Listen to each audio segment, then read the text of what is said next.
la Revolución Gloriosa y el gobierno provisional. Bien, empezamos el tema 7, que básicamente su título es el sexenio revolucionario o sexenio democrático, también se le conoce. Con este periodo breve, entre 1868 y 1874, en el cual básicamente se va a intentar dar un lavado de cara al sistema político que se ha empezado a crear con Isabel II, aunque de una forma muy tímida, muy limitada. Se va a intentar llegar a una democracia más profunda, aunque sea poquito a poco, y cuando estos intentos de reforma tímida, de limpieza, al haber echado a los Borbones, intentamos mejorar la situación que sin cambiarla demasiado, fracasan, ya se llegará al extremo en el sentido de la democratización, que sería esa primera república española. ¿Por qué la república es el sistema más democrático alcanzado hasta la fecha?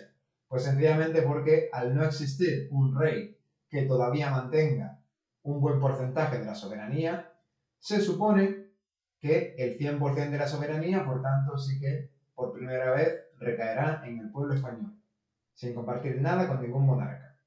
En fin, en cuanto a la revolución que inicia el periodo y el gobierno provisional que gobierna durante la revolución, en las primeras etapas de este nuevo periodo.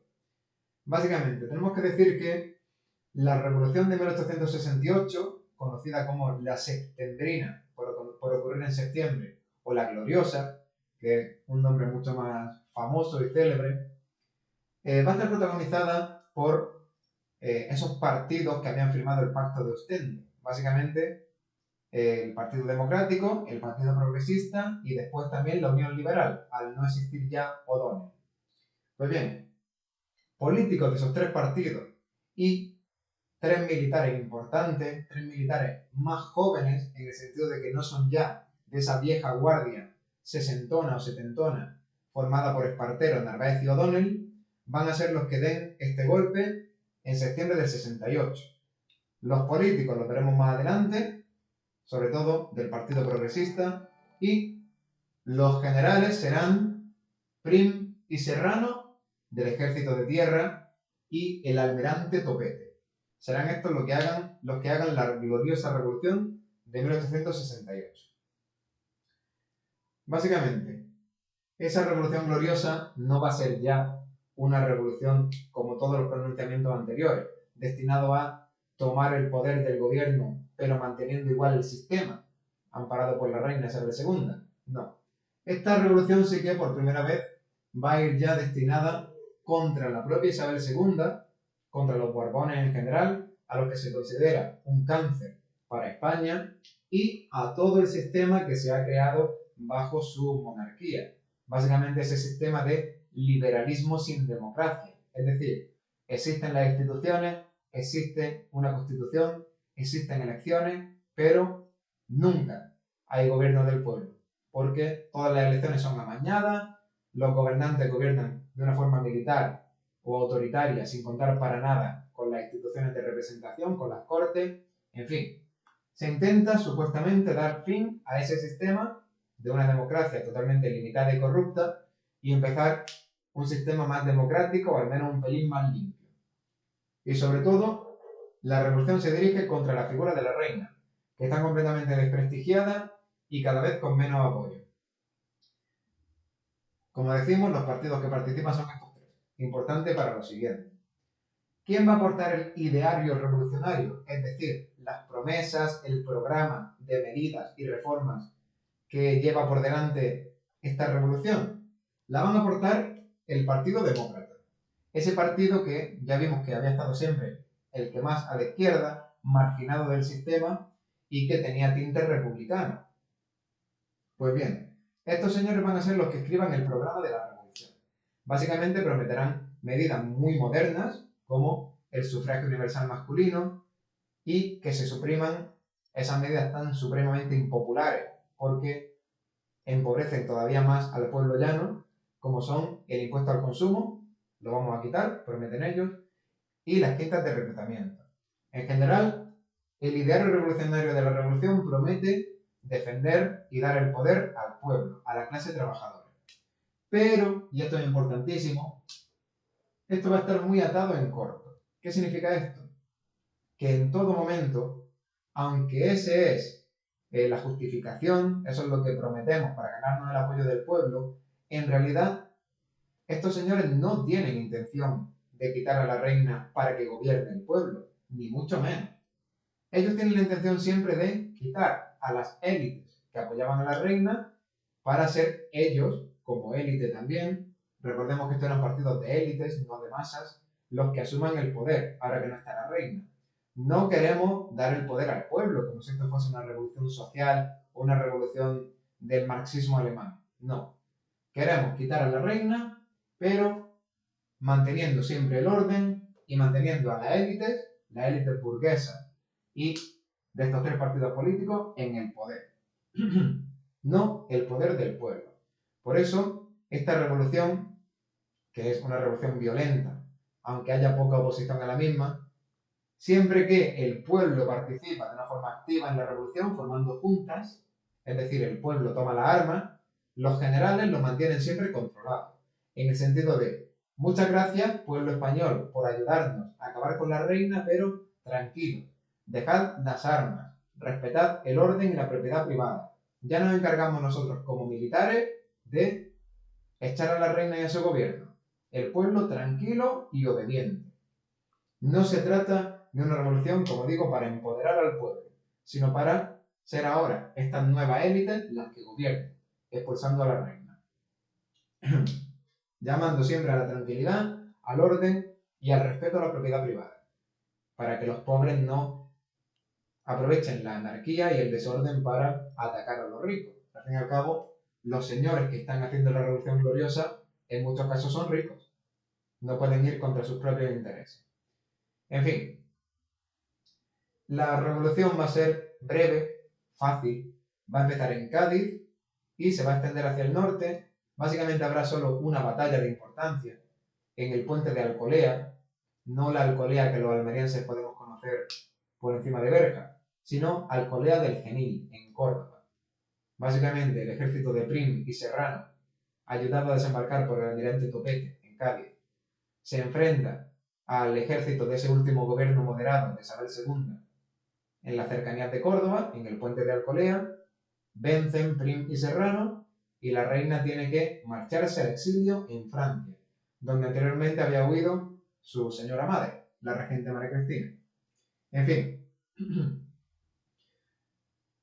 como digo, esta situación de anarquía un poco la intenta aprovechar el pueblo, la milicia nacional, las juntas, para hacer una especie de revolución contra, sobre todo, contra los ricos, contra los que ellos entienden que les han mantenido en la pobreza. Pero estos señores aplacan totalmente esa revolución interna.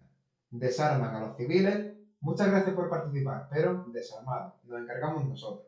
Y no permiten que se formen juntas como las que se formaron con la Constitución de Cádiz, ni que los civiles puedan ser poderosos y puedan ser peligrosos y tomar el poder por sí mismos. Esa no es la idea.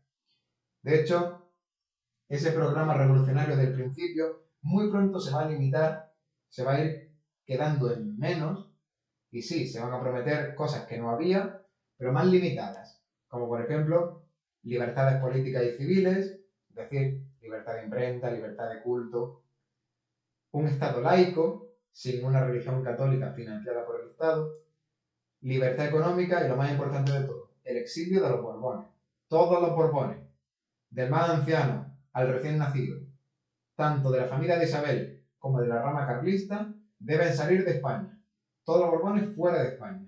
Y por ley se determina que no podrán volver jamás, porque son un cáncer para España que tiene que ser extirpado. En fin, la Revolución Gloriosa no tiene mucho más. Básicamente, los militares dan su golpe, derrotan a la reina sin permitir que el pueblo tome el poder por sí mismo, con las juntas, y se expulsa a la reina y se da paso a un nuevo sistema. ¿Por qué se forma entonces el gobierno provisional? Pues porque evidentemente, si hemos eliminado un sistema y un gobierno, tenemos que hacer un nuevo sistema, con una nueva constitución y todo este tipo de cosas. Para eso hay que crear un gobierno provisional que mantenga el orden, que gestione España durante unos cuantos meses, hasta que hagamos esa constitución nueva y ya con elecciones o como sea, hagamos gobiernos nuevos elegidos democráticamente. Para eso se crea el gobierno provisional, que va a durar esto, un año, menos de un año.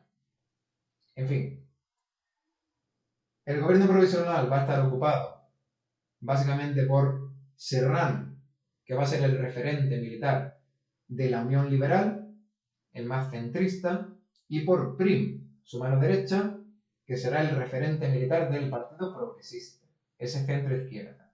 Ojo, los demócratas, los que habían hecho que el pueblo se solidariamente contra Isabel II.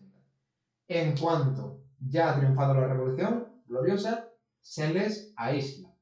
Ellos son los más revolucionarios, los que más quieren empoderar al pueblo.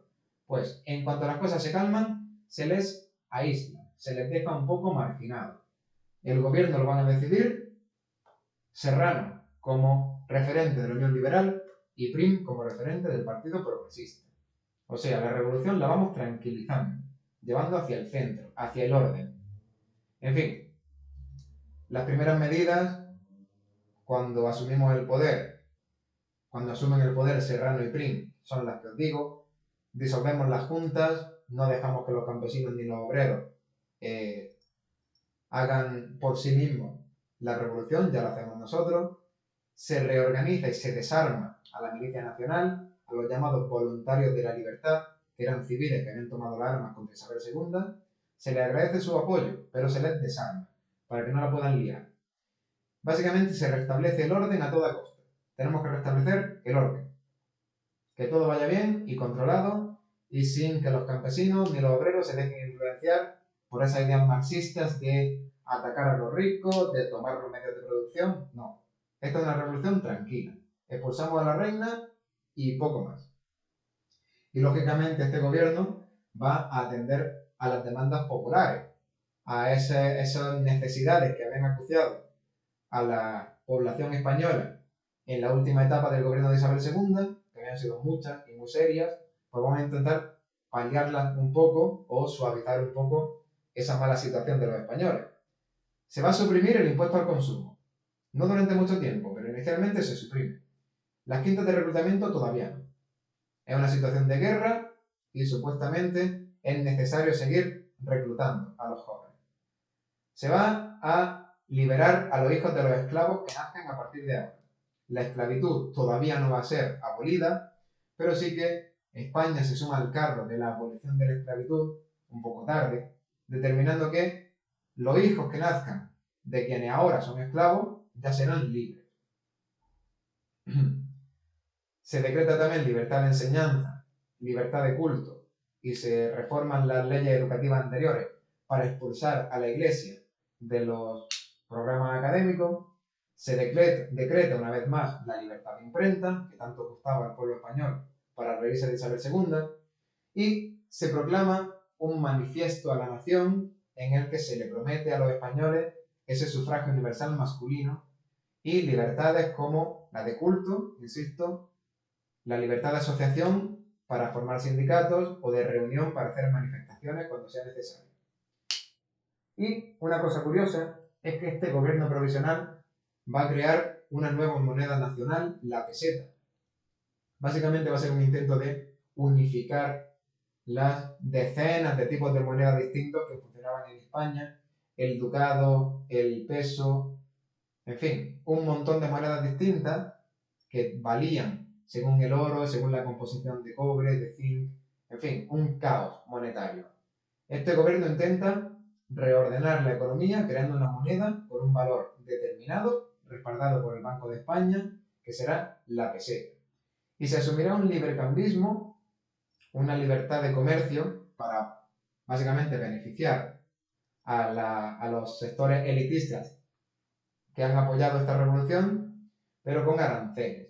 Es decir, libertad económica dentro de España y hacia afuera, pero no hacia adentro. No cometen otra vez el error de permitir que otros países más avanzados como Inglaterra puedan inundar nuestro mercado de productos industriales y arruinen a la industria local. Eso no se hace. Librecambismo, pero con aranceles. Y la peseta para intentar, si no arreglar, por lo menos poner un poco de orden y de concierto en la economía y la hacienda española. En general, se va a intentar hacer un nuevo orden burgués, es decir, un nuevo orden también, un nuevo sistema gobernado por los burgueses, por la élite económica, por los señoritos, igual que antes, pero ahora por los señoritos del Partido Progresista de la Unión Liberal. Los ricos otra vez van a seguir gobernando, pero quitando de encima esos elementos conservadores que había tenido, por ejemplo, el Partido Moderado de Narváez, de Isabel II, como el apoyo tremendo a la Iglesia Católica, eso a estos señores no les interesa, o como un sufragio censitario que al final prácticamente no dejase votar a nadie. Esos elementos tan conservadores se van a ir dejando atrás, pero ni mucho menos para pasar a una democracia radical y completa, sino a un orden burgués en el que esa élite económica y política siempre se mantenga en el poder. Evidentemente esto no es lo que habían propuesto los demócratas en su ideario revolucionario. Ellos querían una democracia total y republicana, y eso va a hacer que los demócratas muy pronto se separen de estos señores y vuelvan a la oposición como republicanos, como partido republicano. En fin, ¿qué necesitamos siempre para pasar de un sistema antiguo a un sistema nuevo? Necesitamos un marco legal nuevo para todas las leyes que vengan a continuación. Eso es una constitución. En España está vigente la Constitución de 1845. Sufragio censitario, un enorme poder para la corona, catolicismo oficial, libertades limitadísimas. Eso no es compatible con este nuevo proyecto más aperturista, aunque sea poco. Por eso se van a hacer las elecciones constituyentes de 1869, para hacer una nueva constitución. En estas elecciones, que se hacen por sufragio universal masculino y son más o menos limpias, ¿por qué son limpias? Porque solo se pueden presentar los partidos que han hecho la revolución. Por tanto, ¿para qué las va a amañar? Si las vamos a ganar sí o sí. Van a ganarlas básicamente progresistas y Unión Liberal, los seguidores de Prim y de Serrano, pero también habrá gran presencia de este partido demócrata o democrático republicano. O sea que ya se ve que la gente empieza a apoyar esa idea de una república. No estaba tan claro que estos señores quisieran una república, pero estos sí. Y los tres partidos tienen un apoyo muy grande. En fin, ya veremos en qué consiste la Constitución de 1869, que dará encuadre a este nuevo sistema. Os adelanto como curiosidad que será una constitución que diga que España es una monarquía. Por tanto, hemos quitado una monarquía, la de Isabel II, pero esta nueva constitución no dice que sea una república. Vamos a empezar por otra monarquía. Una monarquía que no sea de los Borbones, que sea de otra dinastía.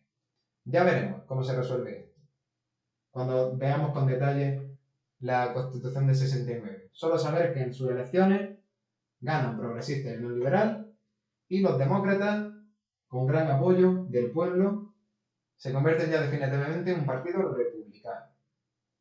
En fin, como conclusión a esta labor del gobierno provisional, 1869.